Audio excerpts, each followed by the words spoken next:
dipersilahkan. You good? Berdoa selesai.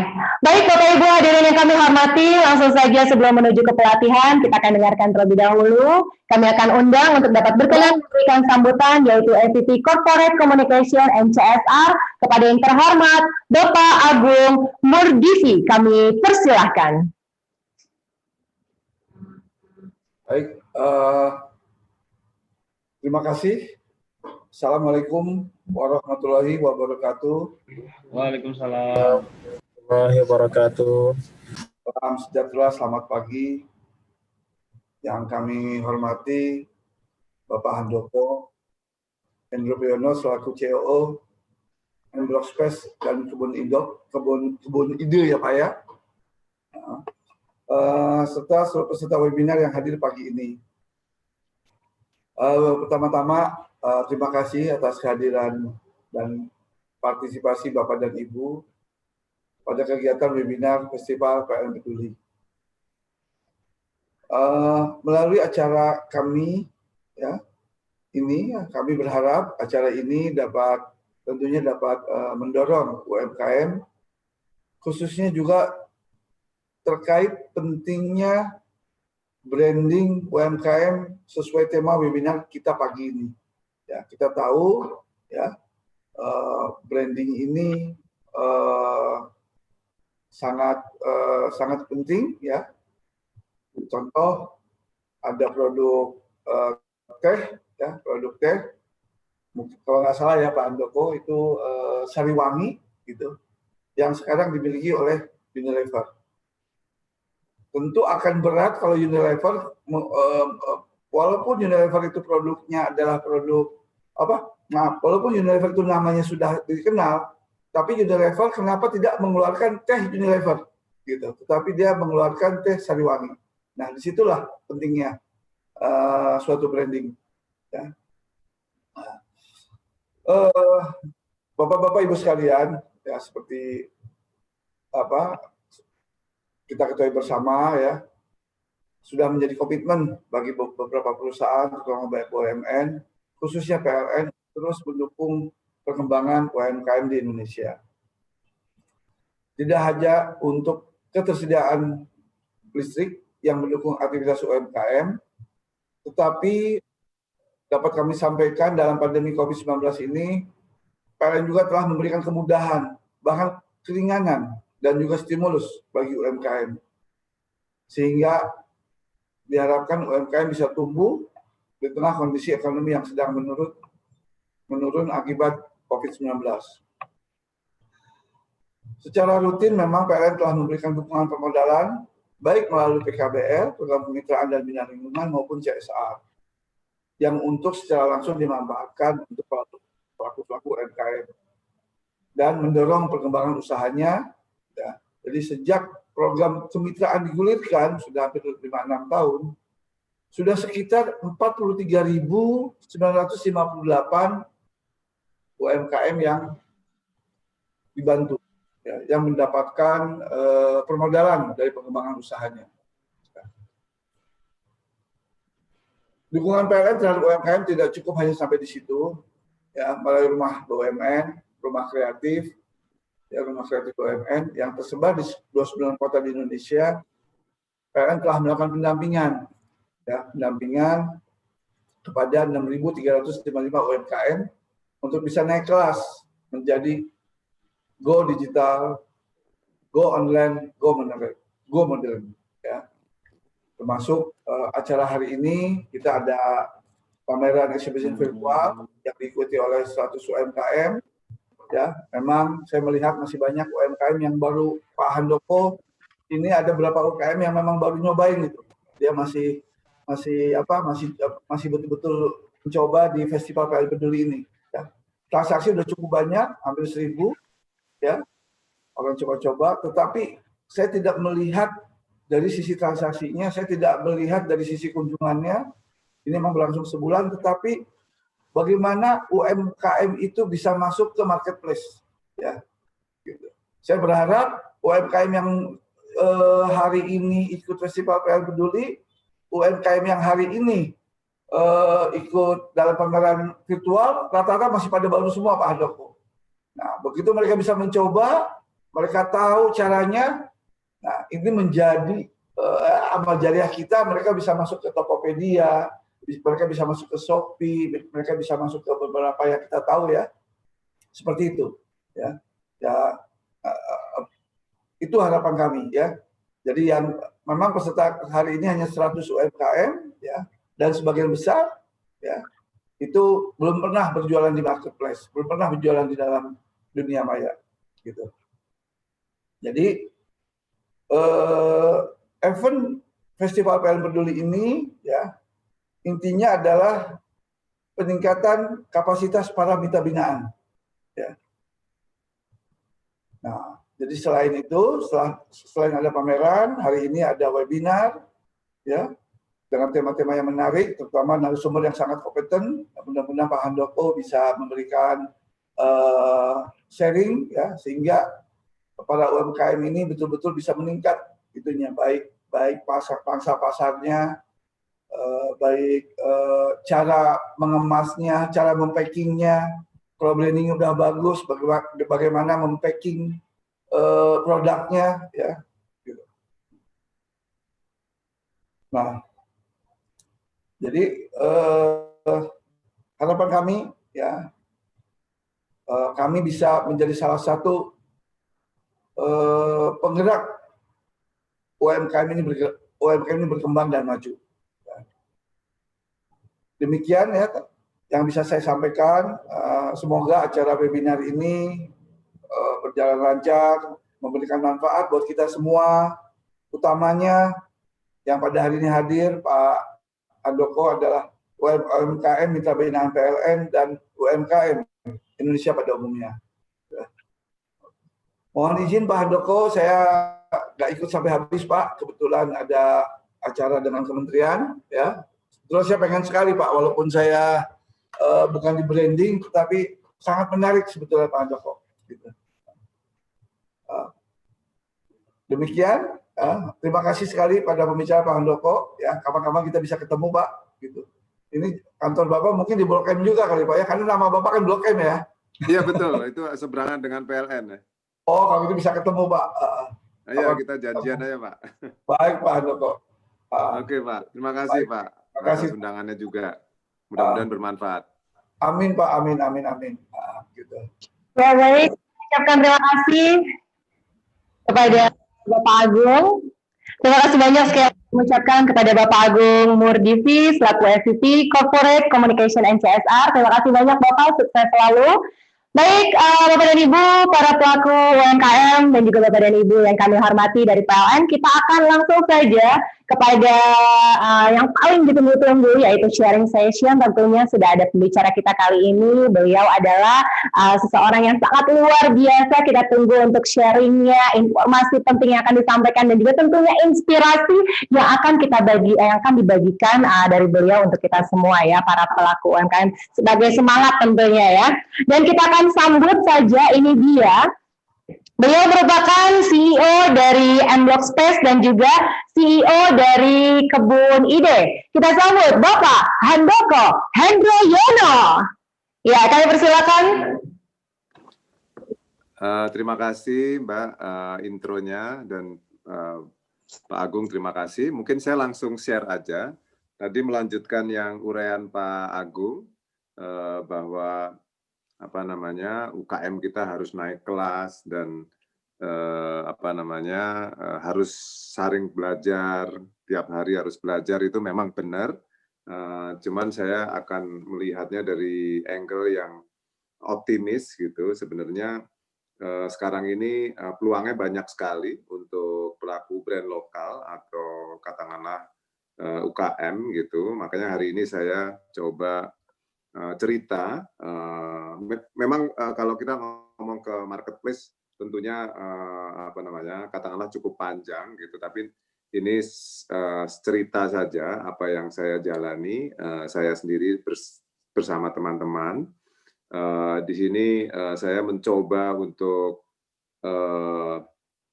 sebanyak mungkin bisa sharing pengalaman, dan peluang gitu ya, bahwa kita ini sebenarnya penuh dengan talenta dan kita ini penuh dengan local proud ya, kita penuh dengan aset-aset lokal, indigenis dan sesuatu yang hubungannya sama kekayaan alam gitu ya, kekayaan budaya segala macam. Jadi sebenarnya kita diuntungkan gitu Indonesia, dan jangan lupa kita punya konsumen yang begitu banyak gitu ya. Mungkin bisa next dibantu.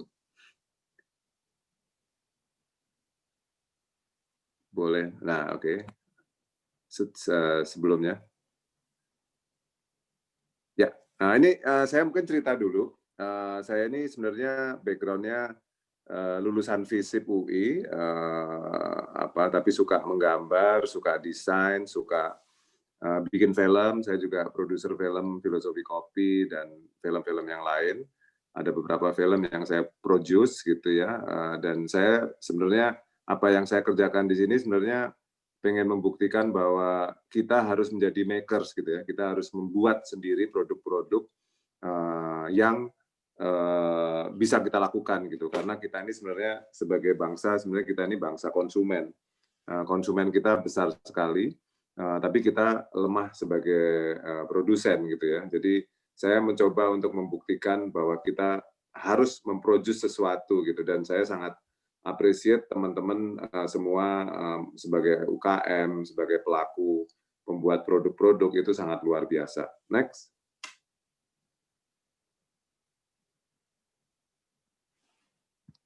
Boleh next.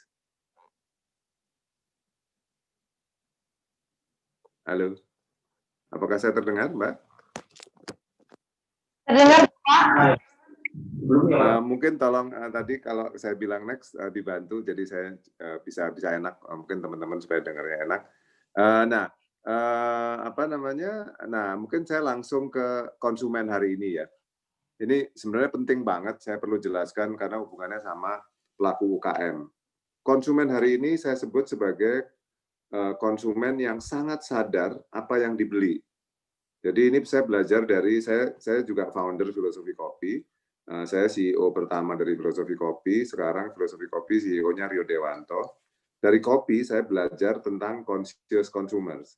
Yang dimaksud dengan conscious consumers adalah ketika konsumen, terutama anak-anak muda, itu kalau mengkonsumsi itu pengen tahu asalnya dari mana. Jadi kalau minum kopi itu pengen tahu kopinya dari petani siapa, yang ngerus, yang sangrai itu siapa gitu ya, dan dari daerah mana gitu, apakah dari Malabar atau dari Kintamani atau dari Aceh atau dari Wamena. Nah itu penting banget untuk konsumen hari ini, dan itu juga terjadi di fashion. Di fashion itu juga ada kesadaran pengen tahu benangnya dibuat dari mana gitu ya, dan ibu-ibu siapa yang memintalnya gitu. Jadi sebenarnya intinya adalah sekarang adalah zaman yang baik untuk UKM. Karena UKM diuntungkan dengan fenomena ini, fenomena conscious consumers. Ini terjadi di seluruh dunia, sehingga kita sebagai pelaku UKM harus sadar bahwa konsumen ini berubah dan itu baik peluangnya untuk kita.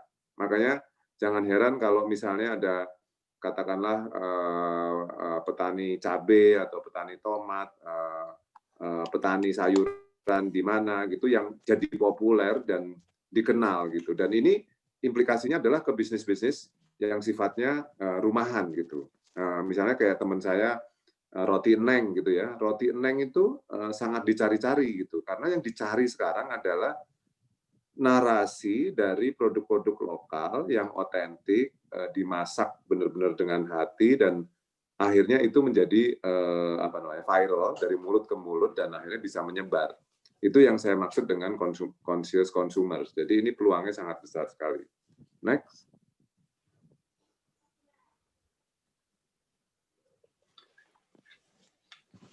Nah, ini apa yang saya sebut dengan good design is a good business. Jadi intinya adalah kalau kita membangun brand kita dengan kebaikan gitu ya, tadi memberdayakan, dan misalnya petaninya dari siapa, mengolah lahan pertaniannya dengan baik, itu menjadi bisnis yang bagus. Nah, jadi cara jualan hari ini adalah jangan terlalu jualan diskon atau segala macam, tapi lebih ke bagaimana kita menceritakan itu secara baik gitu ya. Kalau kita bikin di rumah ya kita menceritakannya dengan baik gitu, bahan-bahannya baik, harus nanti kita bisa komunikasikan dengan baik. Tadi yang Pak Agung bilang harus kita juga tata secara digital supaya bisa dijual juga di Tokopedia, di marketplace segala macam itu. Tapi sebenarnya itu semua diawalin dengan narasi dari awal. Itu penting sekali. Ya, next.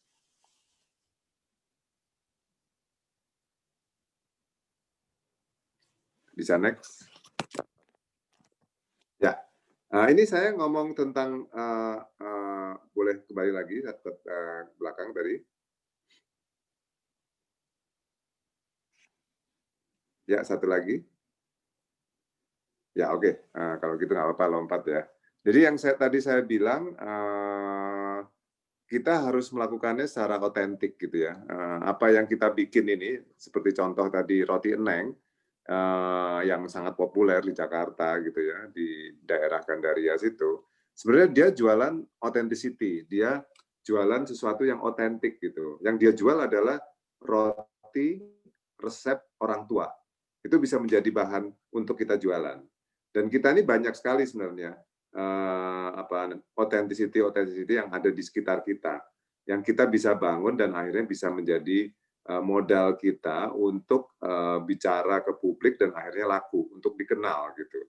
Dan itu teman-teman UKM harus bisa menarasikan dan bisa menjadi diri sendiri dan akhirnya bisa menjadi sebuah kekuatan yang sangat luar biasa gitu. Next. Nah, oke. Model bisnis ini bagi saya penting. Saya cuma menyarikan aja bahwa teman-teman jangan terpaku dengan pola-pola bisnis yang sifatnya kompetitif gitu ya. Wah, saingan saya ini, saingan saya itu gitu. Hari ini sudah tidak seperti itu. Mulailah dengan istilah saya dengan concern atau dengan purpose gitu ya. Kita nih bikin produk ini untuk apa sih gitu. Kayak saya dengan teman-teman bikin filosofi kopi gitu ya. Dari film menjadi kedai filosofi kopi gitu. Itu adalah concern kita adalah untuk memberdayakan kopi Indonesia, untuk mengapresiasi kopi Nusantara. Artinya kami tidak akan menjual kopi-kopi asing gitu. Kita nggak akan menjual kopi Brazil, kopi Vietnam segala macam karena kita punya concern untuk memberdayakan kopi Indonesia gitu. Nah, itu bisa menjadi konten gitu ya, bisa menjadi cerita gitu. Ceritanya bisa melalui film, bisa melalui Instagram dan lain-lain gitu ya. Dan caranya kita bangun konsep dan caranya bisa dengan cara kolaborasi.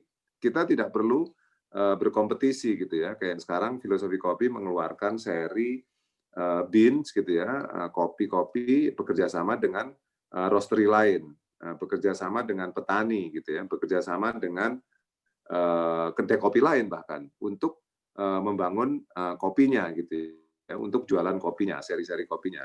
Dan bahkan di zaman pandemi ini kami jualan sepeda. Kami berkolaborasi dengan pabrik sepeda di Kendal karena kami sudah punya concern dan punya kekuatan yang cukup sebagai narasi. Kami jualan sepeda gitu, dan dalam waktu yang sangat singkat karena orang lagi tergila-gila sepeda, kita sensitif terhadap situasi segala macam, itu terjual langsung 1.500 produksi habis. Produksi lagi 1.500 lagi habis. Dan sekarang lagi produksi lagi yang ketiga. Artinya sebenarnya kita bisa melakukan itu dengan cara kolaborasi gitu ya, atau co-creation. Jadi kita nggak perlu semuanya dikerjakan sendiri. Jadi kalau kita bikin baju nih misalnya seri filosofi kopi, kita bisa bikin seri bajunya itu berkolaborasi dengan desainer lain gitu, dan itu akan menjadi sebuah kekuatan. Ini penting banget untuk brand-brand lokal karena brand-brand asing sulit melakukan itu karena kita justru punya secara komunitas, secara kekuatan kita punya kedekatan dengan masyarakat. Next. Ya, intinya adalah kita kalau ngomong bisnis, walaupun UKM, tadi Pak Agung kan cerita tentang Sariwangi ya. Jadi walaupun UKM kita harus mimpi besar, kita harus punya imajinasi bahwa ini akan menjadi besar gitu ya. Jadi dari konten atau istilah saya creative capital itu menjadi bisnis model, itu kita harus mikirin ekosistemnya gitu. Ketika kita sudah mikirin filosofi kopi misalnya tidak jualan sepeda saja, tidak jualan kopi saja, tapi jualan sepeda, jualan baju, dan lain-lain gitu. Itu mungkin sekali. Jadi brand lokal atau UKM ini harus besar dan termasuk tadi secara channel jualannya di mana itu bisa di mana-mana gitu, bisa melalui Tokopedia, bisa melalui marketplace lain, bisa melalui WhatsApp group, bisa melalui Instagram dan lain-lain. Nah, itu membuat saya misalnya, saya yang sebenarnya juga udah tidak terlalu muda, itu memang harus belajar terus. Nggak apa-apa, karena menyenangkan sekali gitu. Kita bisa belajar channel-channel baru. Kita bisa belajar tentang misalnya channel-channel digital gitu ya. Bagaimana sih jualan digital, bagaimana sih mengembangkan inventory, bagaimana mengembangkan marketplace secara baik gitu. Jadi kita sebenarnya memiliki peluang untuk berkembang gitu. Ya, next.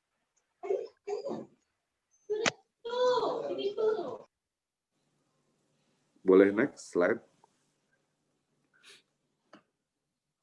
Ya, nah ini kenapa kolaborasi? Sebentar, ini saya angkat jangan-jangan dari panitia. Halo?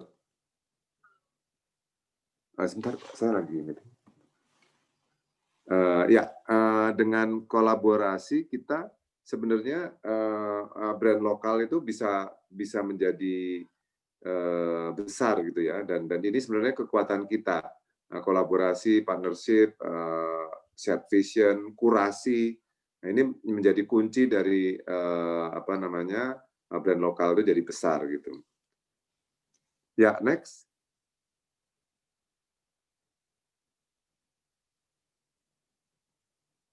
Boleh next. Ya, ini balik lagi kolaborasi, tadi sebenarnya sudah saya jelaskan, tapi intinya adalah brand-brand lokal saya sarankan untuk rajin berkolaborasi, karena ini bagaimana caranya dengan cepat kita bisa besar gitu ya, tidak berpikir kompetisi, idenya bisa bareng-bareng teman-teman, kita cari model bisnisnya gitu ya, sehingga kita bisa berkembang dengan cepat gitu. Dan ini sebenarnya peluang kita sangat besar sekali karena kita punya koneksi atau punya relasi yang sangat baik untuk melakukan kolaborasi. Ya, next. Ya, mungkin langsung next. Ini apa yang saya lakukan. Mulai saja berbisnis UKM. Yang pertama adalah, mungkin agak cepat aja, yang pertama adalah bagaimana membangun cerita, seperti yang saya bilang tadi, membangun cerita itu sesuatu yang sangat penting. Saya sarankan UKM, teman-teman pelaku brand lokal itu membangun cerita dengan sangat baik. Misalnya contoh tadi filosofi kopi, kami membangun cerita di awal itu dengan cerita kopi Tiwus misalnya. Bagaimana kopi dipelihara oleh Pak Seno, petaninya, dengan hati gitu, seperti dia mengelus-ngelus anaknya sendiri, mengelus-ngelus menyayangi anaknya gitu yang sudah meninggal gitu ya. Nah, itu sebenarnya narasi-narasi yang bisa kita kembangkan gitu, dan narasi itu begitu banyak bisa kita lakukan gitu, dan teman-teman UKM sekali lagi punya kekuatan ini karena kita sebenarnya Indonesia ini kaya sekali dengan narasi gitu. Next.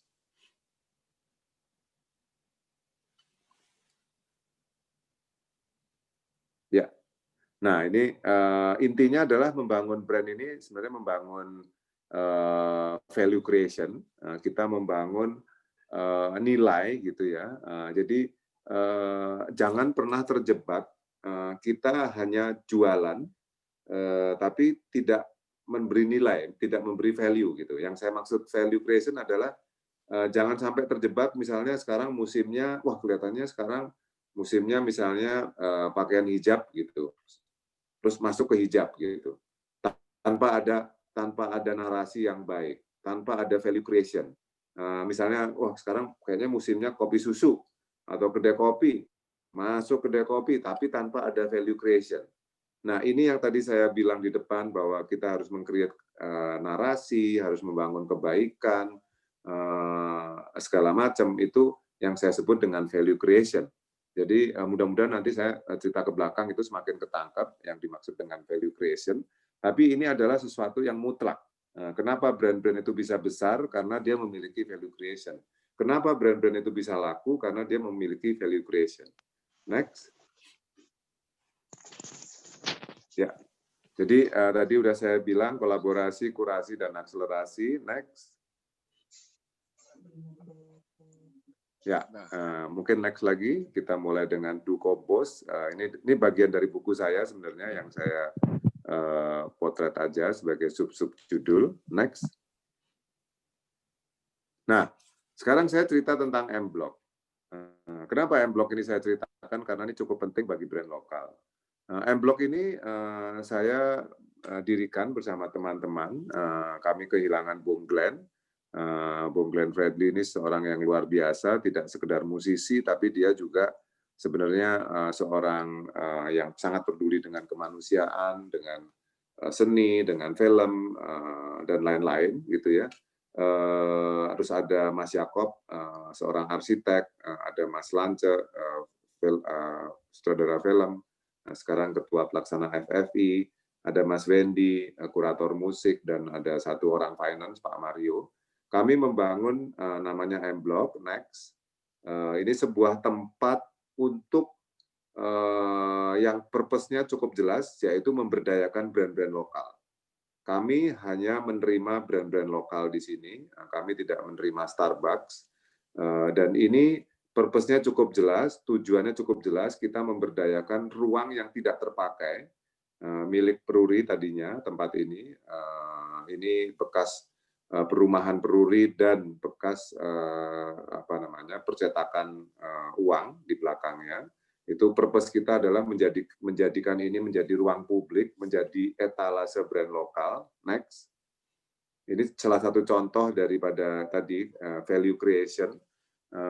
Jadi menjadi tempat yang disukai karena kita memiliki narasi yang baik. Bagaimana kita membangun tempat ini untuk memberdayakan brand lokal, menjadi tempat ini yang memiliki kultur baru, yaitu kultur jalan kaki, karena di Indonesia, di Jakarta terutama, tidak ada pedestrian yang baik, tidak ada ruang jalan kaki yang baik. Di sini tidak ada parkir. Kita sarankan untuk naik public transportation, karena di sini kita pro terhadap katakanlah green gitu ya. Di sini banyak urban farming di dalamnya gitu ya. Next. Ya, dan ini yang contoh dari narasi. Tadi saya cerita tentang filosofi kopi, di sini narasi dari M-Block. Kita sengaja namanya M-Block. Kenapa? Karena M itu bermakna banyak. Musik. Kenapa musik? Karena tempat ini sebagai, di belakang itu ada lighthouse, sebagai musik sebagai lokomotif dari tempat ini. Dan kita memberdayakan musisi di sini, memberdayakan komunitas musik. Di lighthouse hanya boleh band-band yang kurang dapat tempat untuk bermain gitu ya di sini, tapi tidak boleh main lagu top 40, harus lagunya sendiri.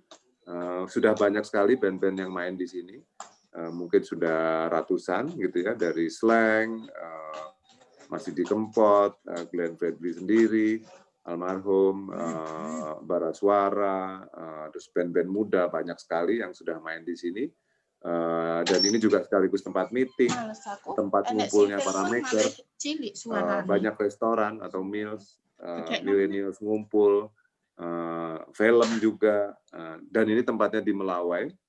Dan terakhir, ini tempat ini bekas percetakan uang, money gitu ya, dan harus menghasilkan uang. Itu karena esensi dari UKM. Di bulan bukanya, di bulan sudah setahun, kita udah ulang tahun setahun, tapi banyak kepotong dengan pandemi. Di bulan baru buka itu kita buka 26 September. Jadi September, Oktober, November, Desember dalam waktu 3 bulan itu menghasilkan ada di media ya 18 miliar penghasilannya dari tenant, dari lain-lain gitu ya. Salah satunya yang paling tinggi di situ ada Tokyo Skipjack, itu sebulan bisa sampai 900 juta gitu. Dan lain-lain gitu. Ini bagi saya membuktikan bahwa brand lokal itu nggak kalah dengan Starbucks. Kita ini sebenarnya punya kekuatan yang sangat luar biasa. Saya sebenarnya aktivis dari brand lokal, saya sangat paham dengan kekuatan brand lokal dan saya punya tugas untuk mendorong brand lokal ini gitu ya. Sebagai contoh nih ya, teman saya punya kedai kopi di Setiabudi Building, namanya Anomali. Itu di lantai 2 Anomali, di lantai 2 di bawahnya ada Starbucks, di seberangnya ada Saint Ali. Itu jualan yang paling tinggi adalah Anomali. Dia mengalahkan Starbucks dan dia mengalahkan Saint Ali di lantai 2. Dan saya tahu benar lantai 2 itu jualannya lebih sulit. Artinya apa? Artinya sebenarnya brand lokal ini dengan catatan harus bagus ya produknya ya. Sebenarnya kita nggak bisa leading dibandingin brand-brand asing gitu. Dan itu yang membuat saya sangat percaya, makanya saya juga senang diundang hal seperti ini karena saya juga punya tugas untuk mendorong brand lokal ini bisa maju gitu ya. Dan sekarang saya membantu Sarinah sebagai konsultan untuk mengembangkan ruang brand lokal yang saya anggap keren gitu ya. Next. Nah, ini narasi yang saya bangun dari M-Block. Jadi M-Block Space ini terdiri dari ruang-ruang brand lokal gitu di perumahannya dan di belakang ada live house, ada bervariasi makanannya, ada sueora jamu, ada kebun ide yang kebetulan saya terlibat, ada titik temu, ada roseman segala macam ya, ada katong. Menarik sekali, seru sekali tempatnya, dan di sini adalah ruang apresiasi untuk kita semua gitu ya. Dan di sini sekarang memang pandemi. Sebelum pandemi banyak sekali event-event kecil yang dilakukan dari pameran buku, pameran puisi dan lain-lain gitu. Yang intinya adalah ini menjadi ruang publik, ini menjadi ruang bersama. Dan menurut saya brand lokal harus menjadi ruang publik, harus dekat dengan kita semua gitu karena kita punya peluang untuk dekat dibandingkan dengan katakanlah brand-brand dari luar negeri gitu. Next. Nah, ini dari Bung Glenn. Sebenarnya apa yang saya lakukan bersama teman-teman ini bisa saya sebut sebagai placemaking. Placemaking ini ketika kita membangun atau mengembangkan sebuah space atau place gitu dan bisa menarik partisipasi publik. Jadi publik merasa memiliki dan ini menjadi etalase gitu. Itu yang saya perjuangkan dan itu yang kenapa saya terlibat di Sarinah. Karena saya menganggap Indonesia harusnya dan tidak hanya di Jakarta harusnya membangun banyak placemaking, banyak membangun ruang-ruang bagi UKM. Karena jangan lupa yang ada di sini semua UKM ya, dari kelas kecil sampai menengah gitu ya. Ini semua UKM, semua brand lokal gitu, dan ini kita harus berkolaborasi gitu ya, kolaborasi dengan arsitek, kolaborasi dengan seni, kolaborasi dengan hal lain-lain. Dan ini jangan dibayangkan hanya bisa dilakukan di Jakarta gitu. Teman saya Mas Singgi Kartono ini melakukannya di Temanggung gitu, di Papringan, pasar Papringan tuh di pohon-pohon bambu gitu, dengan setting yang sangat pas, sangat keren. Memberdayakan para petani untuk jualan dan ini menjadi sesuatu yang sangat luar biasa gitu, bisa menjadi kunjungan wisata gitu. Jadi kembali lagi ke kolaborasi, sebenarnya dimanapun settingnya kita bisa bersama-sama gitu, membangun kebersamaan dan akhirnya kita mengembangkan sebuah ekosistem yang akhirnya langgeng gitu, yang bisa memakmurkan karena pada akhirnya adalah bisnis gitu. Ini yang sangat penting. Saya menyarankan teman-teman UKM untuk berkomunitas, untuk saling ngobrol, untuk saling menyapa gitu. Karena ini adalah sebuah tugas bersama. Saya dari pengalaman M-Block, saya merasa bahwa sekarang saatnya bukan bersaing. Kalau kita bersama-sama, bukannya justru malah hilang kekuatannya, tapi justru malah kuat gitu. Dan ini sebenarnya peluang kita gitu. Next.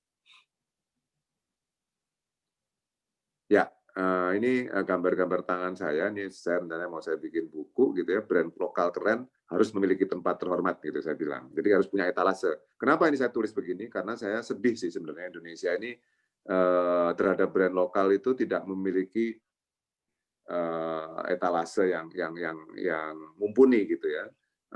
Saya dan teman-teman Filosofi Kopi pernah ditolak untuk masuk ke MRT, waktu itu ditawarin MRT gitu ya. Kita diminta bikin proposal, kita sudah presentasi, tapi tahu-tahu yang masuk Starbucks gitu. Jadi hal-hal kayak gini sebenarnya harusnya brand lokal yang diutamakan karena brand lokal itu sangat baik sekarang. Next. Ya, tadi saya sudah cerita bahwa musik bisa menjadi pendorong untuk intinya adalah unsur kultur.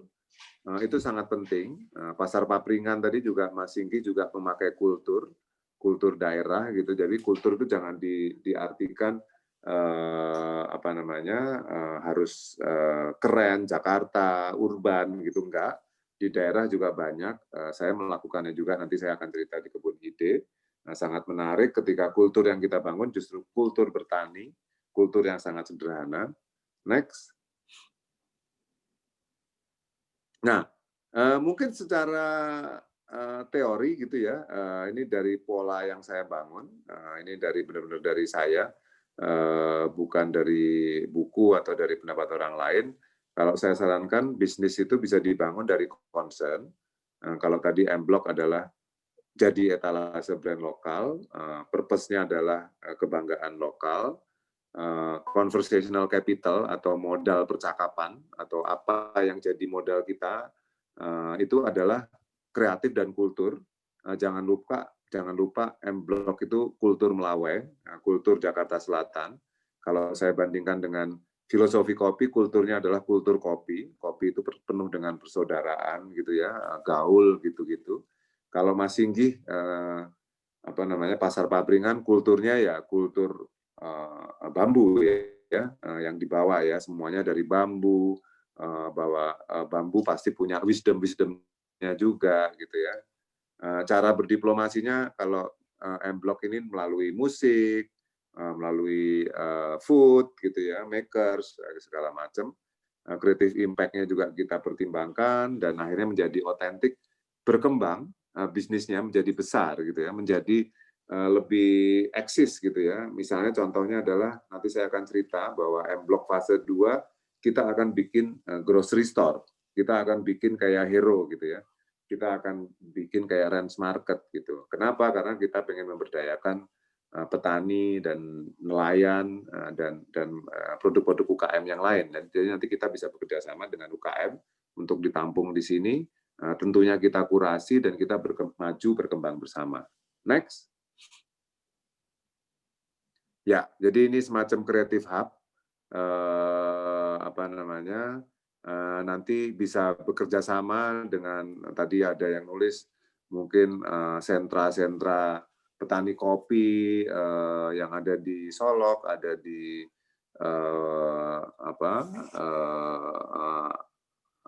Aceh atau di Kerinci segala macam, nanti bisa berkolaborasi sama kita karena intinya adalah M-Block membangun hub, membangun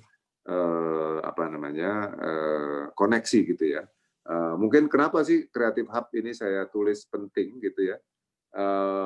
Jangan salah, hub kreatif atau hub ekonomi yang besar itu kan sebenarnya kan di Singapura. Singapura itu nggak punya apa-apa, tapi bisa jadi hub.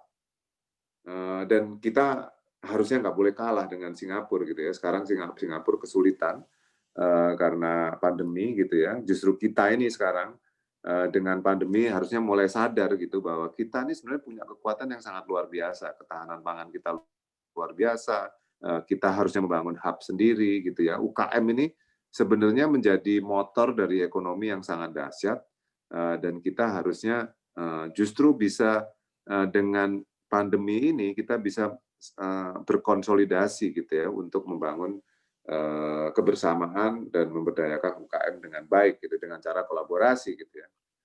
Next.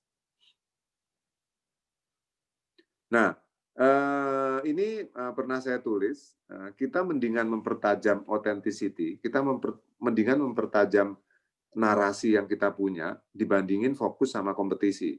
Jadi kita nggak perlu, wah ini tetangga kita jualannya ini segala macam gitu ya. Kopi yang lain itu seperti ini gitu ya. Yang penting justru kita harus membangun authenticity gitu. Kayak misalnya contohnya teman saya kedai kopi klinik di apa namanya di Jogja gitu ya. Dia malah justru jualannya authenticity dia adalah spirit tetangga gitu ya. Tempatnya kayak justru di depan rumah, sangat sederhana. Tetangga bisa mampir, dia mengutamakan tetangga gitu ya. Dan itulah yang menjadi jualan dia gitu. Dan itu sebenarnya sangat mahal sekarang. Kita harus punya otentik yang lain yang kita bisa bangun gitu. Dan itu menjadi menarik sebenarnya brand lokal punya kekuatan karena punya authenticity. Next. Jadi intinya adalah lokalitas atau brand lokal ini punya peluang besar. Dan ketika kita bisa ada dua kata sebenarnya engagement dan participatory, kita harus membuat engagement, kita harus membuat orang ikut berpartisipasi. Engagement itu kan kayak membangun pertalian ya. Kita harus membangun komunikasi misalnya di Instagram segala macam yang baik sehingga kita bisa menjadi lekat dan program-program kita bisa sukses gitu ya. Karena lokalitas itu adalah modal yang sangat kuat. Next. Dan komunitas seperti saya bilang tadi adalah hal yang harus kita perhatikan karena sekarang ini memang zamannya zaman komunitas. Next.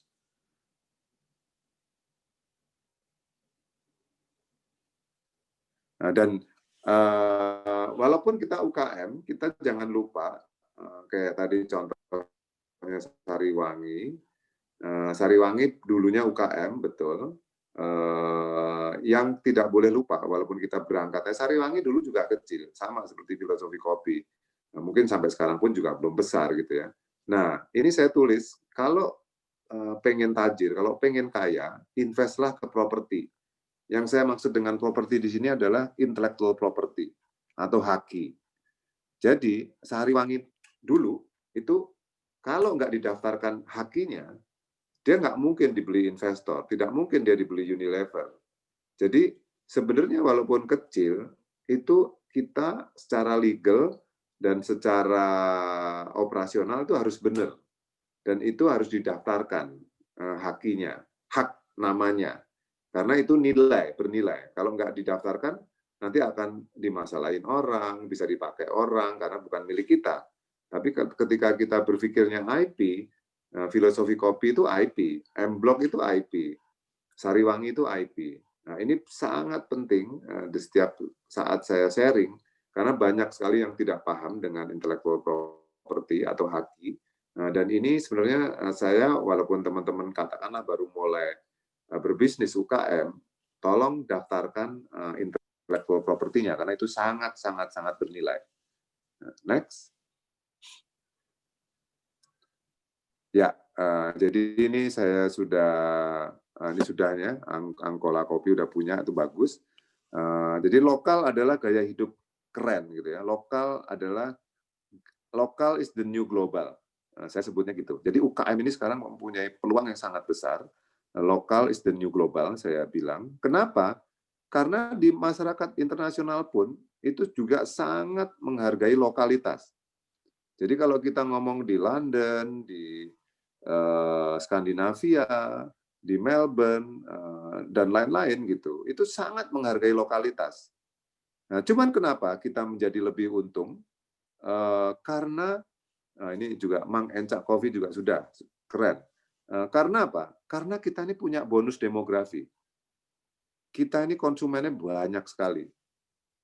Sementara di negara-negara lain tuh tidak. Bayangkan di negara-negara Amerika, Eropa, atau Jepang, itu diisi dengan orang-orang yang sangat tua-tua. Ya maaf ya, saya bilang umur ya.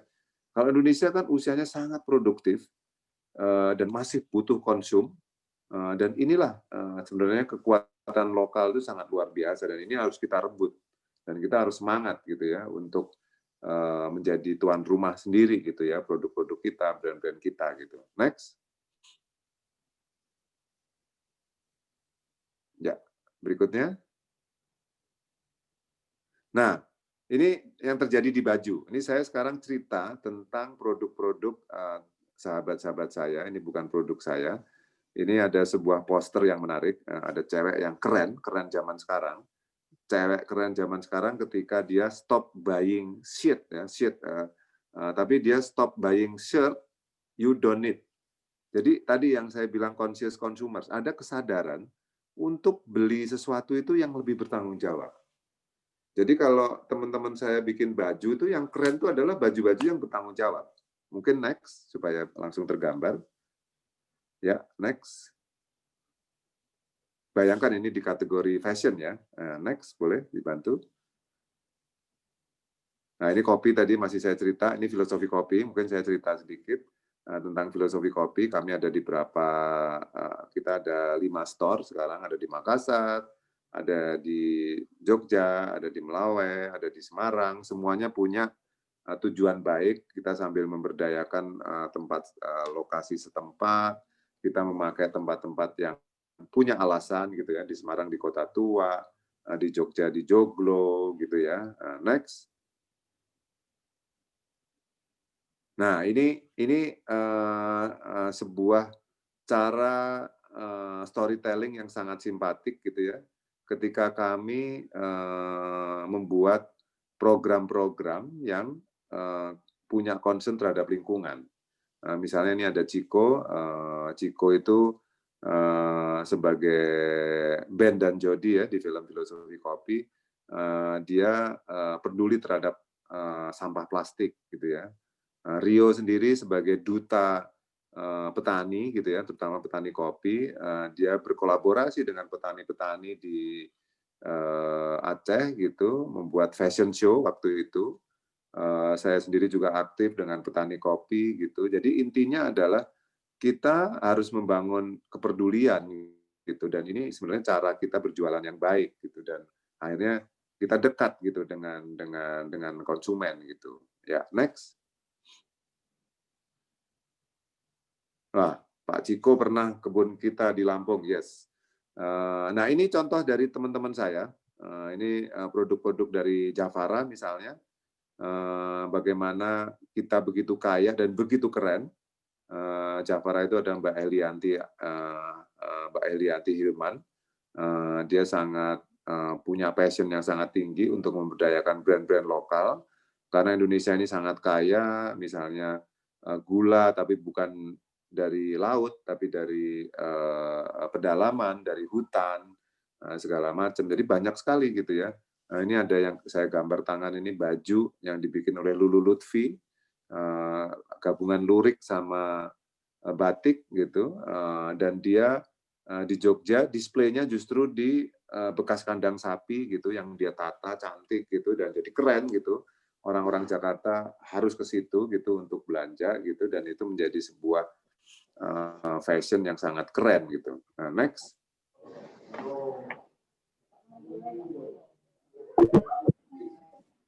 Bisa next? Ya, ini contoh-contoh yang lain. Ini kopi susu dari kopi tuku gitu yang sangat populer, memakai spirit tetangga gitu ya. Ini juga sangat kuat narasinya gitu. Next, mungkin cepat aja supaya nanti kita bisa tanya jawab. Ini lokal brand yang sangat luar biasa. Next. Ya, nah ini saya pengen cerita yang soal ini, teman saya Haji Iis dari Bumi Langit. Bayangkan ya, dari Bumi Langit dia bikin permaculture, sebuah cara bercocok tanam yang bertanggung jawab. Haji Iskandar Waruntu ini sebenarnya belajar pertanian di Bali.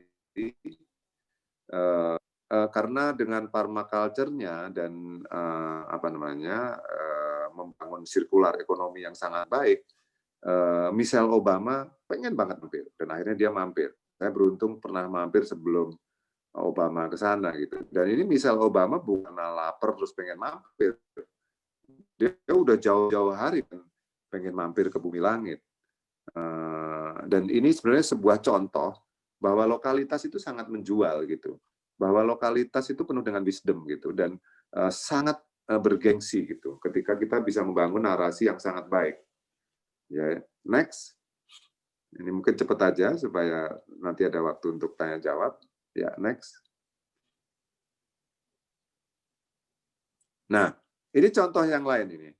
Ini pipil tin, ini coklat, kakao, Mbak Tisa yang bikin sama Mas Irfan Helmi. Dia bikin kakao dan memberdayakan orang-orang Wamena.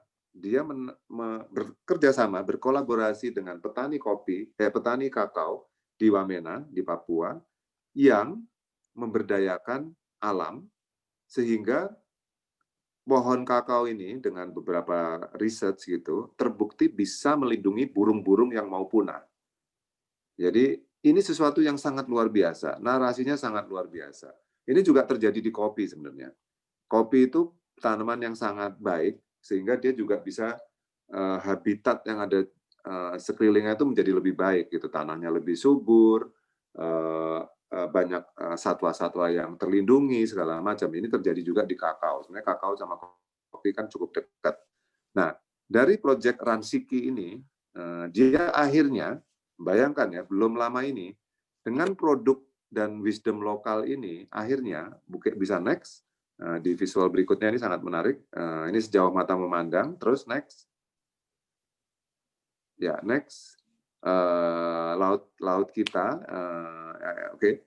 Tadi sebenarnya ada satu slide, mungkin yang saya teruskan ceritanya tentang Ransiki tadi, yang kakao tadi. Itu pangeran dan putri Belanda itu datang ke tokonya dia.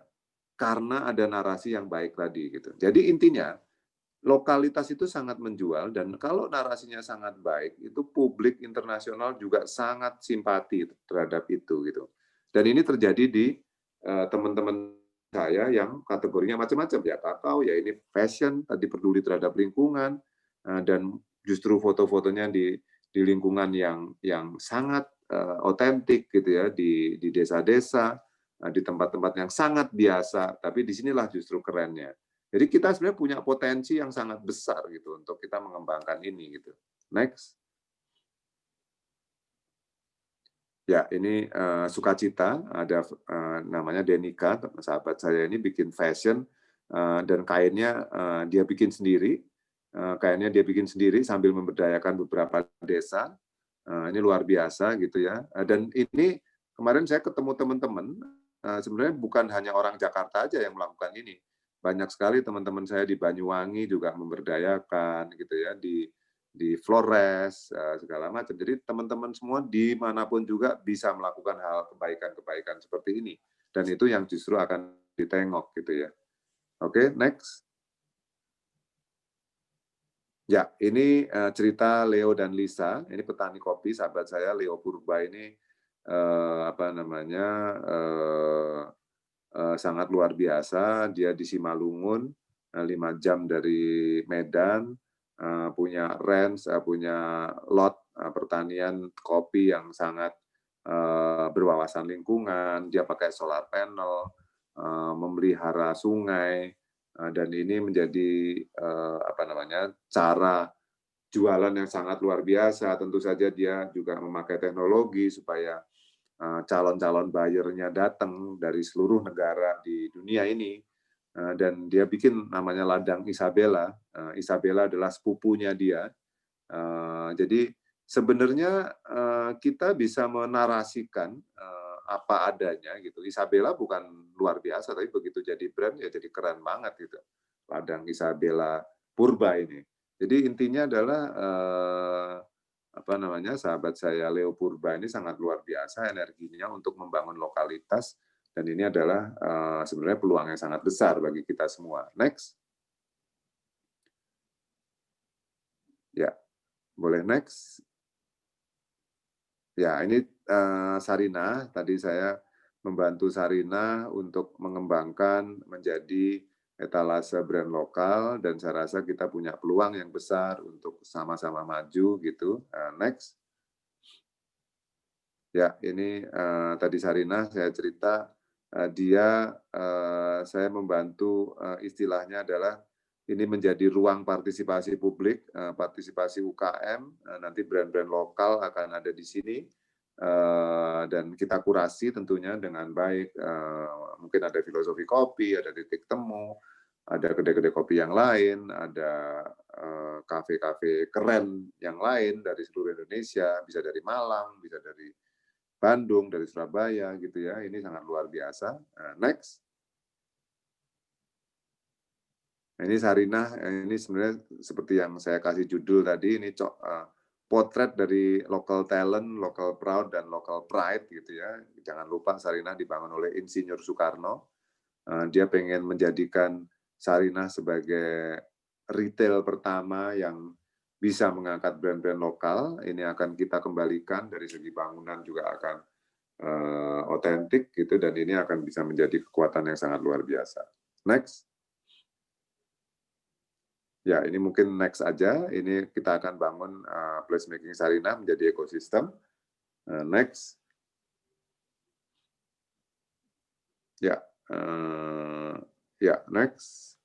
Nanti ini Sarina ini benar-benar menjadi ruang pamer juga bagi komunitas-komunitas. Nanti bisa ada pameran kopi mungkin, pameran interior, pameran buku, dan lain-lain.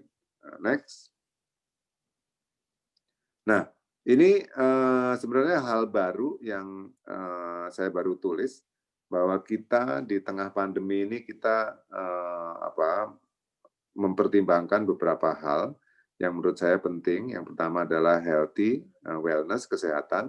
Itu menjadi sangat penting, menjadi business future gitu ya, sustainable, yang keberlanjutan, tadi kayak yang saya cerita tentang Leo Purba, Lisa and Leo tadi gitu ya, dan traceability, responsible, dari mana asalnya, bagaimana kita mengelolanya, kita menanam sendiri, itu sangat penting juga untuk disampaikan.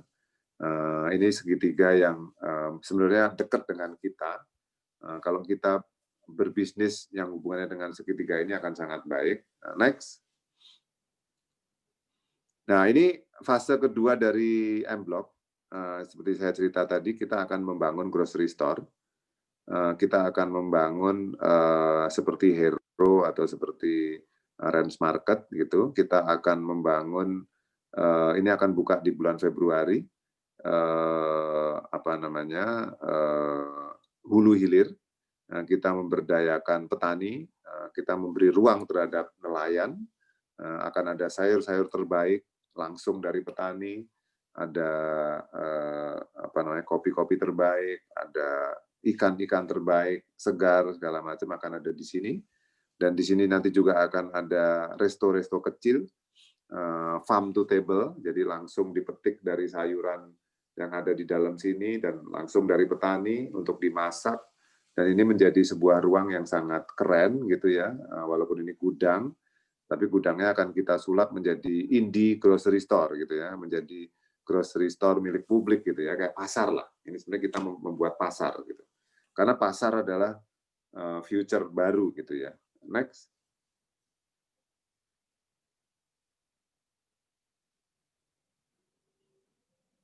Ya, next. Ya, boleh lanjut. Nah, ini karena saya suka belajar, saya membangun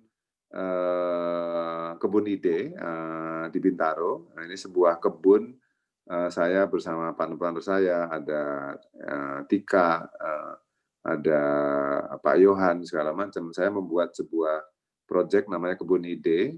Saya bertani sama Tika juga. Next, berkebun gitu. Dan kita sebenarnya ini sebuah rasa penasaran saya untuk pengen jadi petani gitu ya. Karena saya merasa orang Indonesia ini nggak bangga jadi petani gitu.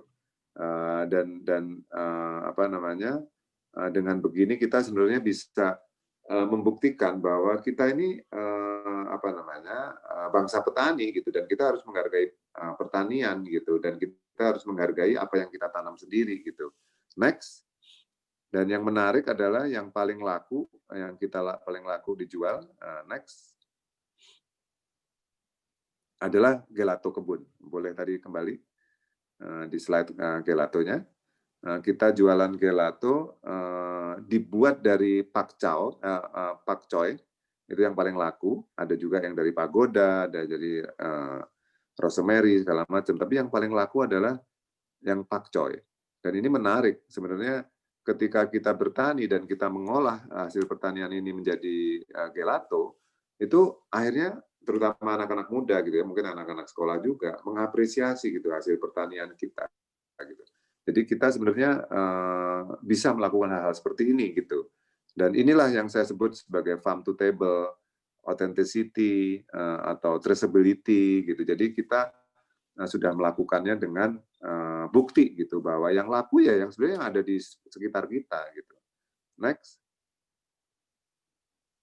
Nah, di tempat ini juga sering menjadi ruang bersama ibu-ibu yang punya hobi menyulam, dan lain-lain ya, diskusi buku, tapi di kebun gitu. Jadi ini sebenarnya hijau itu menjadi sebuah pesona baru gitu ya bagi kita semua gitu. Dan ini ada di sekitar kita, tempat yang sangat indah. Indonesia banyak sekali tempat-tempat yang unik gitu ya. Jadi kita bisa membuat sesuatu yang unik gitu. Next. Di sini juga ada kolaborasi dengan arsitek, firma arsitek. Kita bikin musola yang akhirnya dapat penghargaan. Musolanya dari kotak krat ya, kotak bekas gitu ya, bekas tempat minuman gitu, dijadiin musola.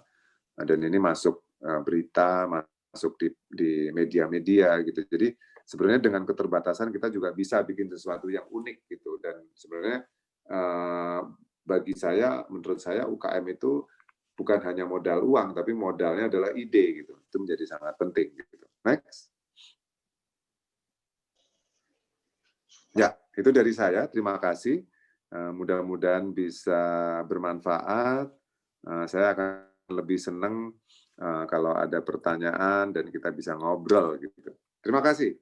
Saya kembalikan ke host.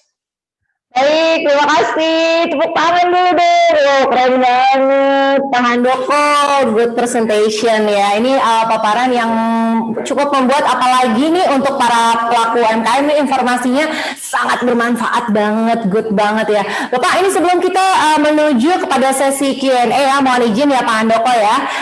Jadi sekali lagi kita akan mengundang untuk Bapak dan Ibu para pelaku UMKM untuk dapat memberikan pertanyaan ya. Silakan untuk dapat klik tombol partisipan, kemudian klik tombol raise hand, karena ada kabar gembira nih Pak Handoko nih. Jadi yang aktif dalam acara kita ini dan sesi Q&A nanti akan mendapatkan masing-masing token dari PLN. Yeay, dapat berapa? Dapat 150.000 dari PLN. Jadi sekali lagi silakan dapat informasi penting juga dari Pak Handoko, dapat token juga.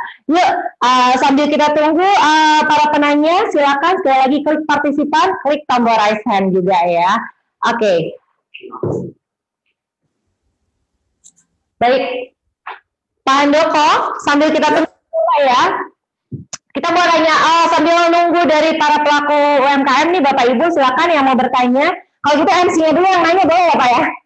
Boleh. Pak Handoko mau jadi entrepreneur juga kayak Bapak yang hebat dan keren banget ya. Aku udah pernah loh ke M-Block Space ini. Dulu sebenarnya aku anak Bawah Selatan, tapi pada eranya. Cuma saya waktu itu belum ada. Tapi sebenarnya itu keren banget tempatnya Pak. Pengen tanya aja nih Pak. Ini kan baru ya. Waktu awal-awal itu apa sih yang membuat Bapak pikiran pertama Bapak waktu bikin M-Block Space tuh gini nih, akan gini nih, mau gini nih gitu Pak, apa jadi yang membuat latar belakang Bapak deh kayak gitu, biar nanti menjadi inspirasi juga buat para pelaku UMKM. Silakan Pak Handoko. Ya, oke, terima kasih. Jadi waktu itu pertama itu kami sebenarnya gelisah lah ya, kok nggak ada ruang publik ya di Indonesia gitu yang apa namanya, yang bisa secara sederhana itu menjadi milik bersama gitu. Dan pengen nyari ke beberapa tempat sih terus terang kita. Sempat mau buka di Solo, di Jogja gitu ya, dan akhirnya malah justru ditawarin sama Peruri. Karena kebetulan CEO-nya Peruri, Ibu Dwina, Mbak Nana ini sangat visioner gitu. Beliau apa namanya, kebetulan background-nya arsitek, jadi cukup klik gitu, dan beliau juga suka musik gitu, jadi cocok gitu ketika ketemu waktu itu. Saya ingat nyusun presentasinya, nyusun proposalnya cuman sehari waktu itu. Cuman sehari, saya sama Bung Glenn sama Mas Wendy ketemu direktur propertinya dan langsung setuju gitu. Jadi cepat sekali kejadiannya. Kadang-kadang kita memang nggak bisa nyangka ya, apa namanya, hal itu bisa terjadi gitu. Pak Handoko. Ya. Lama banget, itu tahun berapa? Baru tahun lalu, 2019. Kita membangunnya hanya waktunya sekitar 3,5 bulan. Wow, cepet banget. Dan waktu itu benar-benar kayak rumah hantu ya.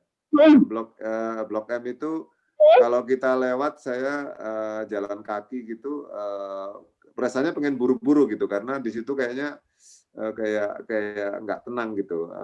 Cuman saya waktu itu dan dengan teman-teman sangat melihat potensinya besar karena bayangkan hanya 200 meter dari MRT station Blok M. Ya, di tengah. Jadi, saya sangat sadar bahwa MRT itu apa namanya, game changer ya bagi Jakarta gitu ya, bisnis di Jakarta gitu kan, kelihatan juga di sentra-sentra bisnis seperti Cipete gitu kan. Cipete sekarang kan jadi maju sekali ya. Di situ ada istilah saya coffee cluster gitu, ada beberapa kedai kopi yang hits gitu. Ada 2 kopi, ada Tadi Tuku, ada dan lain-lain gitu ya.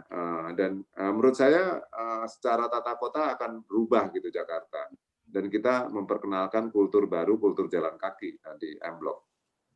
Oke, wow, keren banget ya. Jadi sekarang kalau situ udah nggak serem lagi nih Pak. Tapi tempatnya mau. Nggak serem udah.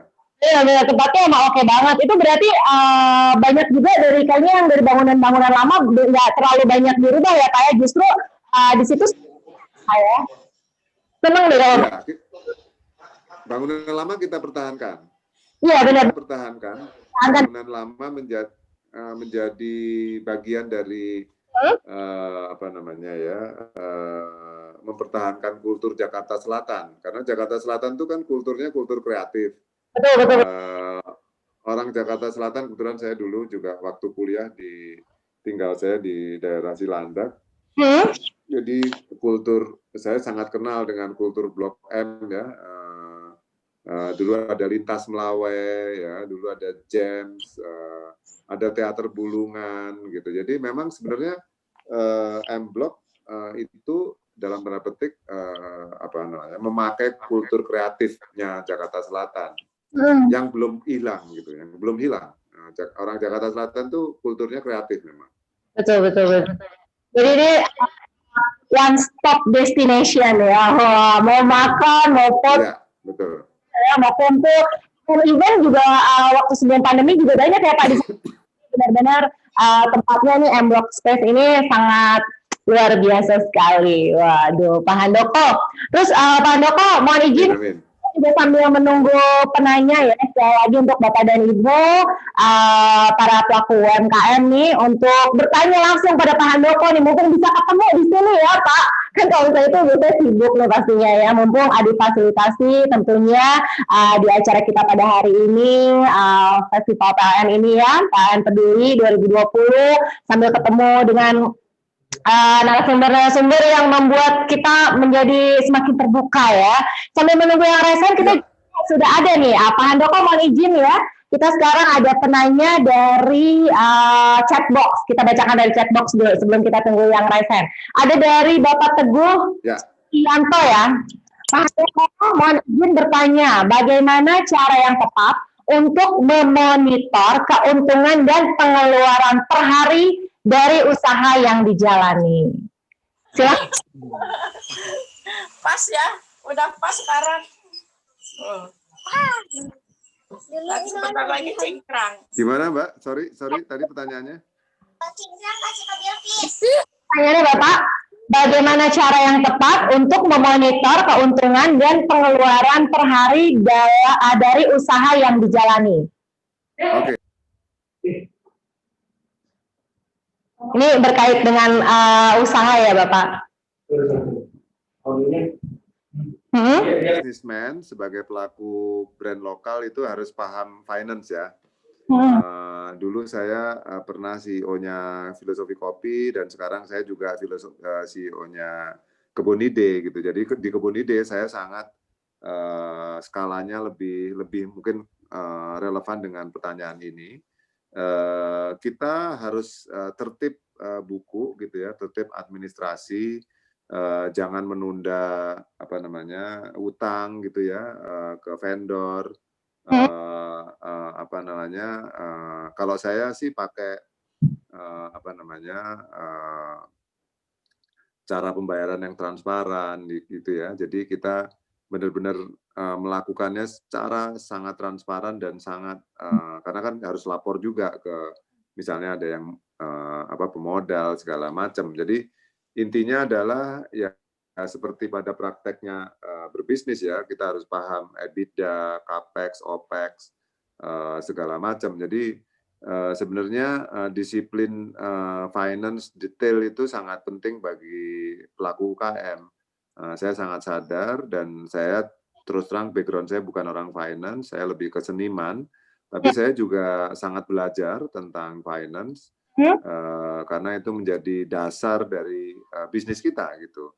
Dan hubungannya dengan orang kreatif adalah kita juga harus pinter mengenerate income gitu ya dengan kreasi-kreasi kita gitu ya, membuat resep baru gitu ya, mungkin kalau restoran ya, atau membuat produk baru, mematikan produk yang kurang jalan, mengatur traffic segala macam. Jadi memang ada hal-hal yang sifatnya plan besar, ada yang sifatnya mikro gitu.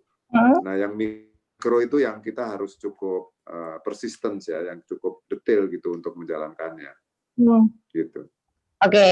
Wow, luar biasa banget nih. Pak Teguh udah dijawab lengkap banget sama Pak Handoko. Jadi memang sharing session kita ini sangat bermanfaat banget nih Pak. Jadi masih ditunggu-tunggu nih. Seperti tadi Pak Handoko selain merupakan co-founder dari Filosofi Kopi, kemudian Kebun Ide, kemudian pastinya M-Block Space. Nih Pak Handoko juga adalah seorang produser ya, produser nih keren-keren filmnya juga yang sudah ada antara lain Filosofi Kopi 1-2, Surat dari Praha, kemudian Wonderful Life dan juga Naura dan Geng Juara ya. Wah keren banget nih Pak. Udah siap nih Pak, udah banyak yang mau raise nih jadinya nih. Sekarang kita akan undang ya Pak ya. Kita akan silakan. Kita partisipan yang sudah bergabung di acara kita pada hari ini. Ya, kita akan munculkan ya Pak penanyanya langsung nih. Ya, silakan. Ya. Halo, selamat siang. Di-unmute dulu boleh biar suaranya kedengeran? Unmute kan? Ya. Dengan siapa? Kak, dengan siapa? Ya, bisa kedengaran suara kita? Dengan Ibu siapa? Halo. Ya. Halo. Ya, halo, sudah kedengaran? Ya, saya dari Pontianak. Oh, jauh dari Pontianak. Barat. Siapa? Saya mau tanya Pak ya, kalau untuk kayak tadi Bapak jelaskan kan cukup membuka wawasan ya. tapi setelah ini bisa konsultasi kemana untuk arah bisnis yang kita jalanin karena perlu waktu untuk diterapkan dan evaluasi hasilnya kan. Jadi apa mau kemana gitu untuk lebih tertib? Ya, oke. Ya, tentunya apa yang saya jelaskan di sini terlalu singkat ya tadi. Nggak apa namanya, nggak bisa jadi jawaban gitu, karena memang kita bicara bisnis, strategi, tadi keuangan segala macam sesuatu yang sangat detail sebenarnya. Jadi ya saya cukup senang kalau bisa membuka wawasan. Mungkin lebih mudahnya kalau saya bisa bantu, follow aja di Instagram saya, Handoko Hendroyono.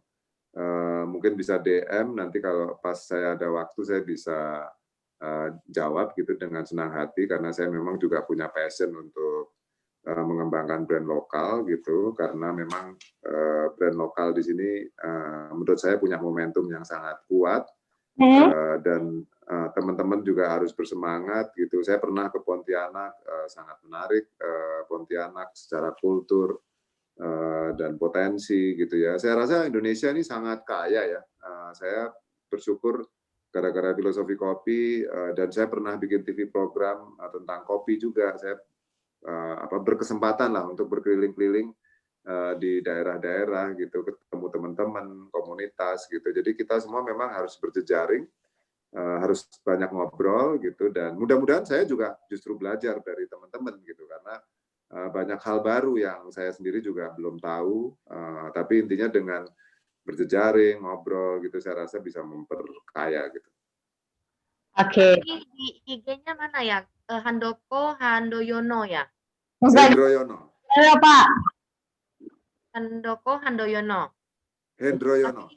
Hendroyono. Nggak muncul Pak di IG. Oh, Hendroyono ya. Ya, betul. Terima kasih Pak. Oke. Sama-sama. Selamat Kita chat. semangat ya. Jadi memang Pak Handoko, dari teman-teman atau rekan-rekan pelaku UMKM ya, ini tentunya masih tetap semangat walaupun sedang pandemi seperti ini ya Bapak ya. Oke, Pak Handoko tadi kan sudah raise hand ya. Sekarang kita masih menuju ke chat box lagi. Mohon izin Bapak, sudah ada pertanyaan. Ini kalau tadi dari Pontianak, sekarang dari Kendal. Namanya sama kayak MC-nya nih, dari Ade Eka katanya, Pak Handoko, saya membantu promosi brand kopi lokal melalui media sosial. Namun kami belum memulai promosi dengan membangun narasi. Bagaimana langkah-langkah promosi lewat narasi tadi Pak? Apakah ada clue ataupun step-stepnya? Mohon bimbingan Bapak. Silakan Pak Handoko. Tadi warung kopi ya, Mbak ya? Ya, brand kopi atau warung kopi tadi?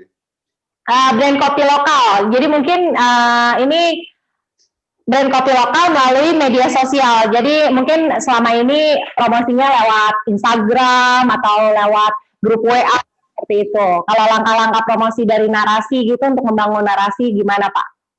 Ya, sebenarnya gini, kalau kopi itu kan sebenarnya narasinya paling mudah ya, karena kan kopi kan hubungannya dengan gaul ya, dan kalau saya amati di kota-kota kecil di seluruh Indonesia banyak sekali pertumbuhan gitu ya, kedai-kedai kopi, dan narasi bisa dibangun dari situ.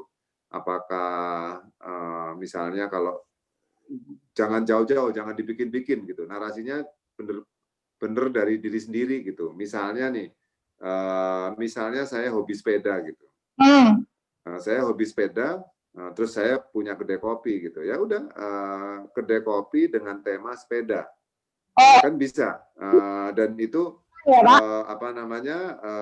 Misalnya sepedanya dipajang-pajang, terus segala macam. Mungkin sambil berkolaborasi dengan produsen helm gitu ya, bikin helm dijual atau bikin kaos dengan tema sepeda. Sepeda dan kopi itu bisa menjadi tema dari tempat itu. Dan itu juga terjadi sebenarnya di negara lain. Di Jepang itu ada namanya, mungkin bisa dibuka, namanya Rasio. Kedai kopi namanya Rasio, RATIO gitu. Ada juga contoh yang lain, misalnya kita suka fashion gitu ya. suka fashion. Kalau kedai kopi pada umumnya adalah cowok gitu, ini justru ternyata kedai kopinya lebih feminin gitu, lebih untuk cewek-cewek misalnya. Itu kan juga bisa gitu. Jadi kedai kopi tapi untuk cewek gitu kan. Nah, itu kan menarik. Atau kita suka tanaman, kedai kopi yang dekat dengan tanaman gitu ya. Jadi kita sambil hobinya adalah ngurusin pot, bertanam segala macam. Jadi kembalikan ke diri kita ini siapa, kita senangnya apa gitu. Karena kalau kita berbisnis tidak mikirin kesenangan, sengsara juga loh. Berbisnis yang paling indah adalah ketika kita berpikir kesenangan, setuju. tapi kaya, tapi menghasilkan gitu. Jangan kesenangan terus tapi juga senang-senang doang, nggak ada orang lain, ya ngapain juga. Itu namanya seniman. Tapi kalau kita senang tapi menghasilkan kan senang, semakin semangat, semakin besar, semakin tumbuh gitu. Jadi kembalikan ke kesenangan kita gitu, hobi kita apa gitu. Tentunya dengan riset ya. Oh, ini ada komunitasnya nih. Kalau sepeda kan jelas, komunitasnya jelas gitu. Dan saya yakin banyak kok hal-hal yang bisa musik, bisa fashion, bisa sepeda, bisa tanaman, apalagi macam-macam. Jadi treatmentnya nanti pas ya Pak, klub sepeda pada datang gitu, pencinta-pencinta. Iya. Atau misalnya arsiteknya ternyata arsitek lama gitu ya, misalnya joglo gitu misalnya nih. Nah, terus sekaligus untuk furniturnya furnitur lawasan gitu, mungkin di Kendal saya ngebayangin. Dulu. Mungkin, Oke. Ya, itu kan bisa juga. Betul. Gitu kan. Wah, aku mau tepuk tangan nih, keren banget ya Pak Handoko. Ini jadi ikutan pinter, aku jadi kebayangin. Oh ya bener juga ya. Apalagi kan sepeda dan tanaman di musim pandemi ini nih Pak, selama corona ini lagi ngehits ya, lagi naik daun nih. Mudah-mudahan cukup menjawab ya untuk Adek Eka, namanya Adek Eka. Kalau ini Kakak Eka berarti. Enggak ya, luar biasa pertanyaannya. Oke, Pak Handoko, sekali lagi ini kita masih buka untuk sesi tanya jawab karena kita punya 5 token dari PLN itu 150.000. Masih ada pertanyaan lagi ya Pak, mohon izin ya dari raise hand ya, kita akan undang lagi Pak Handoko. Ya, silakan. Siapa? Pada malu-malu nih kayaknya pesertanya. Ini udah bergabung.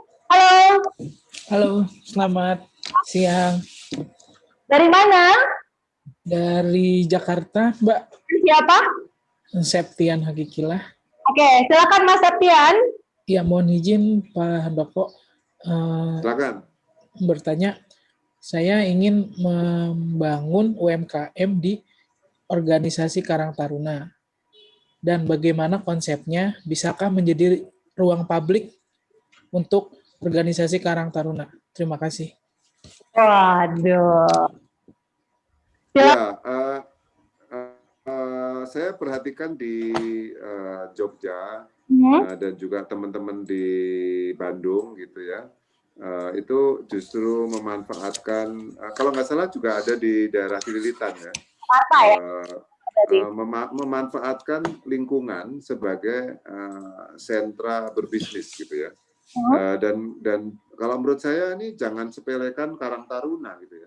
Sekarang ini kita jangan sepelekan yang namanya komunitas gitu. Karena di luar negeri nih yang saya perhatikan, justru yang dijual secara marketing itu sekarang spiritnya spirit neighborhood, spirit tetangga. Tadi makanya saya kasih contoh kopi tuku gitu ya. Karena tetangga itu kan sebenarnya kan jelas pembeli yang paling kuat gitu, komunal yang paling jelas gitu ya. Dan kalau kita berangkat dari Karang Taruna, kita bisa membuat pemberdayaan bersama menjadi model bisnis gitu ya. Walaupun secara bentuk ada tantangannya itu yang saya tahu. Kalau Karang Taruna mungkin harus PT-nya sifatnya lebih ke yayasan misalnya.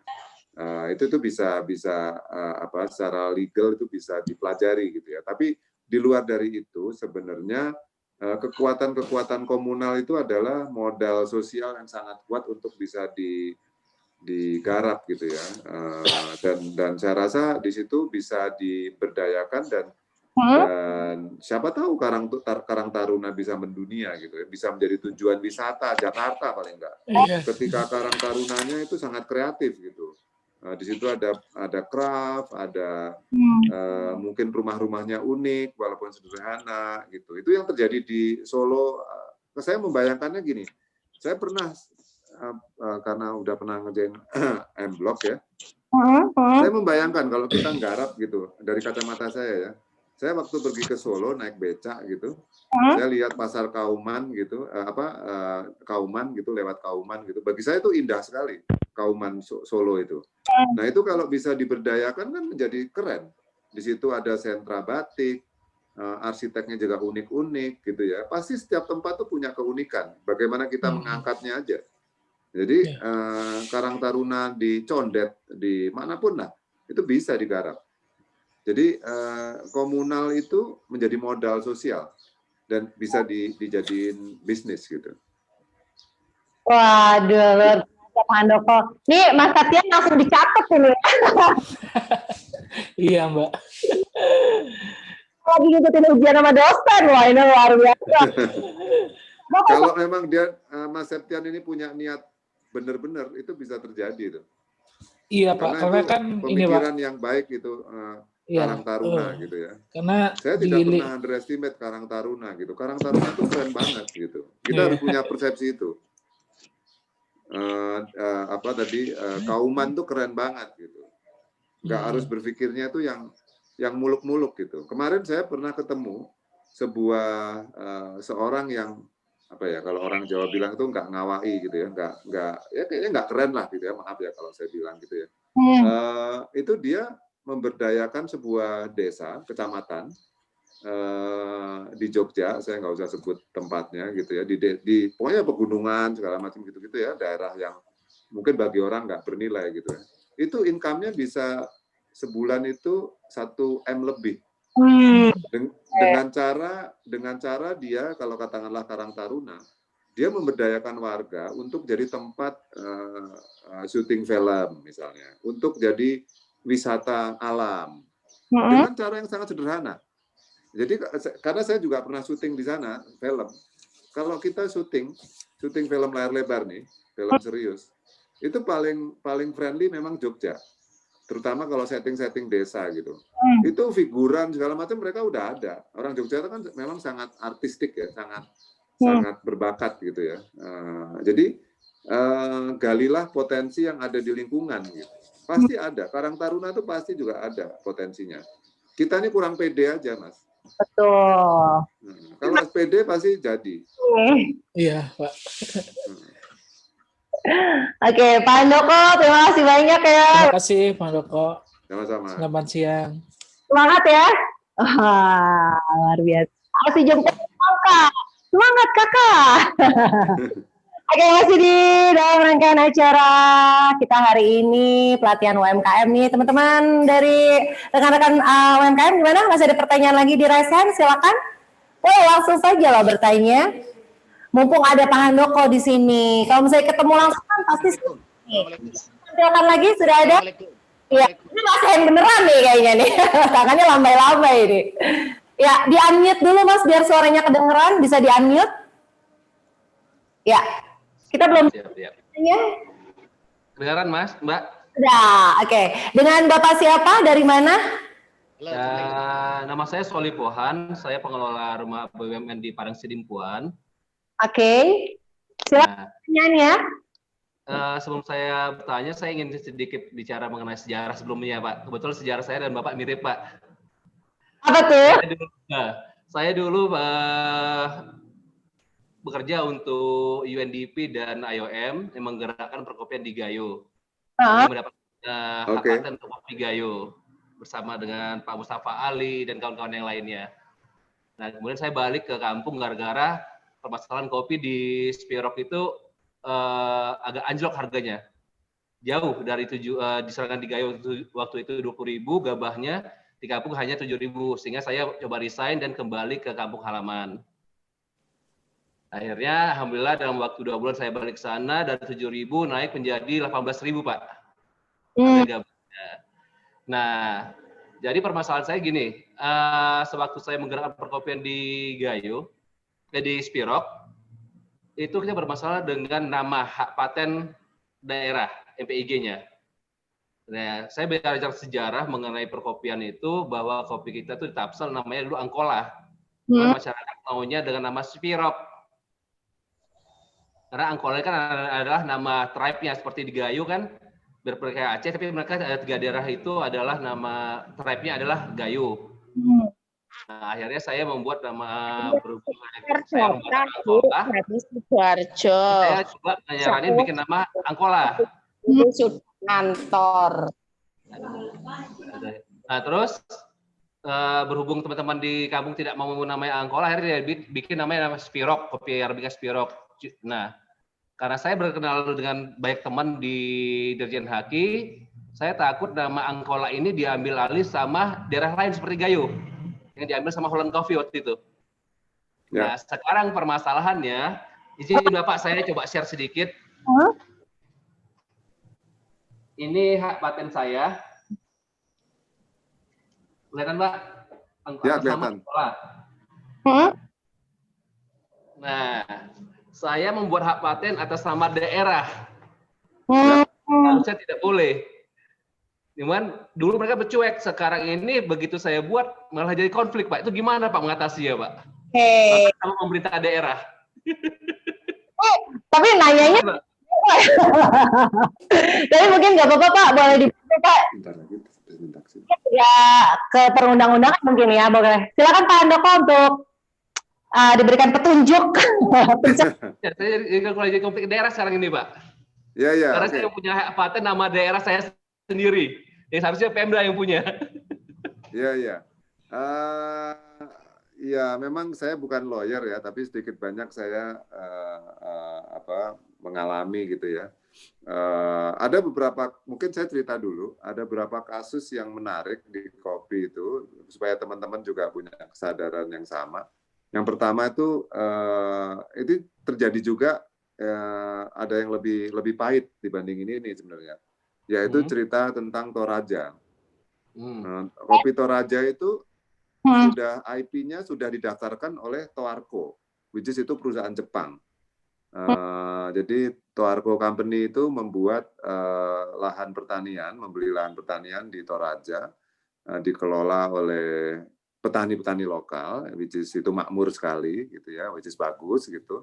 Tapi IP-nya dibeli oleh Jepang gitu ya. Jadi kita ini tidak bisa bikin brand namanya Toraja karena udah dimiliki oleh Jepang gitu. Dan di kopi ini memang seperti Indonesia ini saking kayanya gitu kan, kayak sebagai negara kopi gitu, kayak satu negara yang punya banyak negara gitu. Ada yang negara namanya Gayo gitu kan, negara namanya Toraja, negara namanya Kintamani, negara namanya Wamena, segala macam kan. Nggak ada loh negara lain yang sekaya Indonesia kopinya. Karena kalau di Brasil tuh kalau nggak salah cuma dua tempat gitu ya, dua apa istilahnya tadi kan identitas geografis ya. Nah, memang kita harus rajin mendaftarkan dan harus benar gitu ya, dalam konteks aturan, harus mungkin juga ngobrol dengan asosiasi, karena kalau enggak ya kita diambil oleh orang-orang asing gitu, yang paling ngeri gitu ya. Di samping saya kalau problem yang tadi, maaf saya nggak bisa terlalu menjawab karena itu ranahnya legal gitu, tapi saya sangat bersimpati untuk kita terus mengurus itu. Kenapa juga? Karena banyak sekali juga kejadian, mungkin Bapak tahu, yang kita minum atau kita minum sebagai kopi, saya sebut aja gitu ya, ini belum tentu benar gitu, Mandailing gitu, belum tentu itu dari Mandailing. Jadi apa namanya, nanti lama-lama identitas geografis itu atau indigenous itu menjadi sangat berharga karena semakin transparan nanti.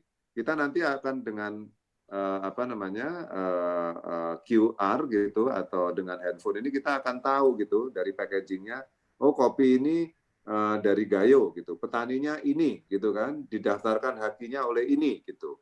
Itu akan semakin ke depan, akan semakin ke sana. Jadi dengan kata lain, memang kita harus mengurus hal-hal seperti itu. Dan itu tidak hanya di kopi, jangan lupa ya. Itu juga akan ada di beras, akan ada di pala, akan ada di segala macam.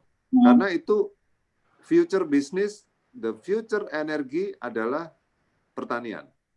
Itu yang kita harus paham. Jadi saya melihat, saya tidak pernah underestimate UKM segala macam, mengasihani UKM, karena UKM itu dengan konteks strategisnya, demografis segala macam, sebenarnya memegang peran yang sangat-sangat vital. Karena kan dekat dengan petani. Masalahnya kan kita misalnya saya sebut aja, the future energi adalah pertanian gitu. Tapi orang Indonesia ini nggak ada yang bangga jadi petani. Orang tuanya petani, nggak mau anaknya jadi petani. Yang kuliahnya di IPB, nggak mau jadi petani. Malah saya yang sekolahnya FISIP pengen jadi petani sekarang. Dan dulu saya sebenarnya orang daerah, saya dari Jawa Timur. Tapi nggak pernah tuh saya diajarin pertanian dulu. Perasaan di SMA udah pengen jadinya tuh menjadi penerbang, pengen jadi dokter, pengen jadi apa gitu ya. Tapi nggak ada yang diajarin jadi petani gitu kan, nggak ada. Padahal kan kekayaan kita petani gitu. Jadi banyak ironinya gitu.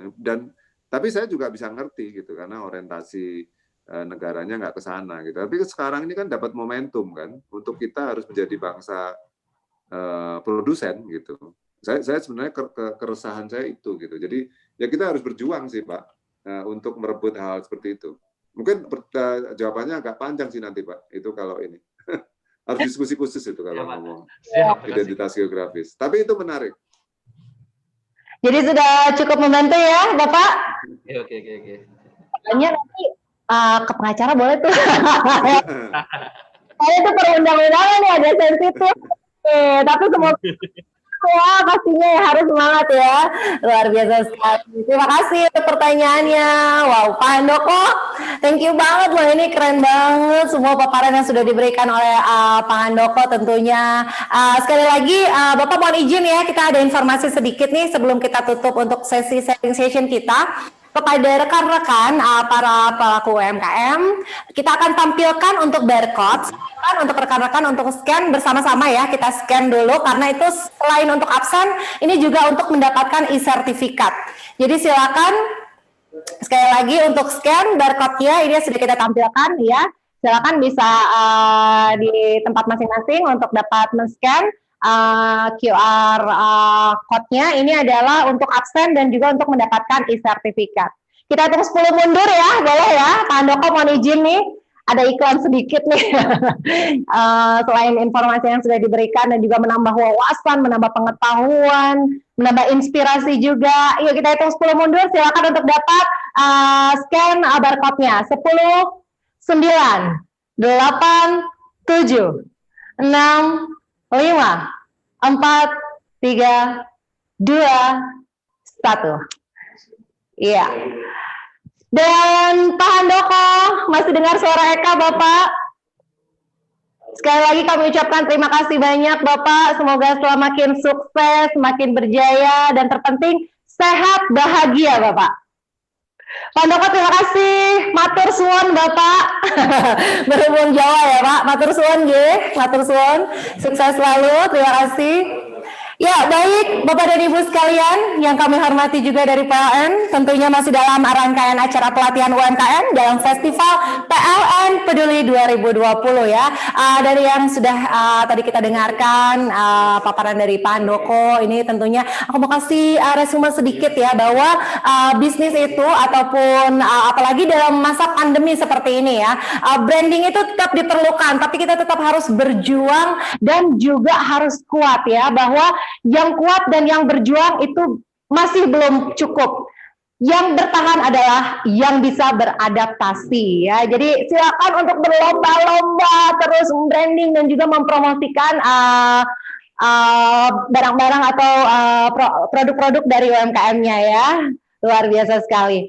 Baik, sekali lagi saya mengucapkan terima kasih banyak Bapak dan Ibu sekalian sudah bergabung dalam acara ini. Jangan lupa acara ini berlangsung dari tanggal 5 sampai dengan tanggal 9 November 2020. Ya, jangan lupa sekali lagi yang belum scan barcode dan nanti seluruh peserta para pelaku UMKM akan mendapatkan e-sertifikat. Saya Katura Jahan mohon undur diri. Sukses selalu untuk kita semua, sukses selalu untuk PLN. Kami ucapkan juga terima kasih untuk Bapak Handoko, Hendro Yono yang telah sharing ilmunya. Terima kasih juga untuk para peserta yang sudah stay tune ya. Mudah-mudahan selalu sehat. Jangan lupa besok masih ada lagi sampai dengan tanggal 9 sharing session yang pastinya sangat bermanfaat dan memberi inspirasi untuk kita semua ya. Dan terima kasih, sukses untuk kita semua. Keep safety, keep healthy, dan keep strong ya. Sampai jumpa. Wassalamualaikum warahmatullahi wabarakatuh. Terima kasih.